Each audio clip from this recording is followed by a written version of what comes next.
What's up, violinists? Today I'm going to be going over some options that you can use for the new SW and ED levels 11 and above. A lot of the comments I've been getting is that the only way to beat it is if you have a water or dark angel, and I just kind of want to point out that these are units that have been quite overlooked for some time on their usefulness and just how easily attainable they are. So the very first one is actually Parapet. He's not quite attainable because you can't summon him from a light dark disc, and I think the only way to get him was through the mystery crate or mystery chest, whatever it is, that you can open once a day.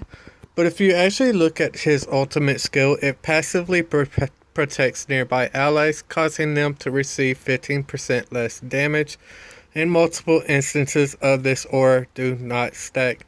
So this is going to be good because you'll be able to run a stronger offense and still take less damage just with him being there. Granted, he's going to need quite a bit of stats because he is a 2-star to run in something like ED12 or above, as well as SW12 and above. But he also brings a shield and shield stack in this game, and the shields are based on each ally's max HP, so you don't have to worry about him being extremely tanky to get a beneficial field or shield, because it's going to be based off of their HP instead of his. The other one I want to show you guys is one I've been talking about building for quite some time, and I just haven't really gotten around to doing it.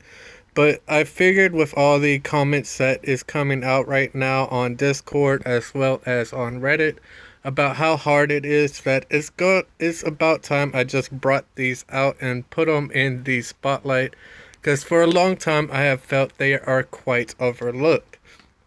And these units are actually going to be the mercenaries. Now, if you look at the mercenaries' very first skill, they are switched between a slash and a bounty skill. The tanks have slash while the fighters have a bounty. But for the tanks, they actually have a slash attack as a basic, with each attack reducing the amount of damage received from the next damaging effect by 10% up to 50%. And they have an attack speed of 1.55, so they're not extremely slow. If you give them enough speed, they will always be able to get at least 5 hits in on the boss, and reducing their next damaging effect up by 50%. And this is going to be extremely useful. And if you look at the mercenaries, they're slightly more offensive because they have the bounty skill, which deals damage to an enemy target in melee range and to all nearby enemies within a walk. Each attack increases the damage dealt by the next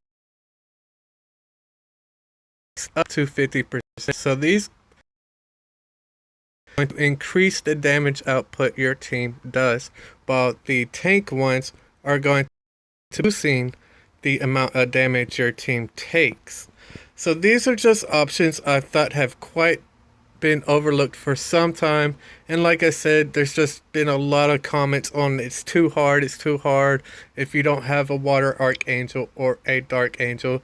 And I just decided, go ahead and throw these two out here, as well as Parapet, because these are units I think are going to help quite a bit, and they are farmable since they are 3-star. So that's going to be it for this video, guys. If you could, just leave a comment on what you think about these mercenaries and Parapet as well. And if you do, I will reply as soon as possible.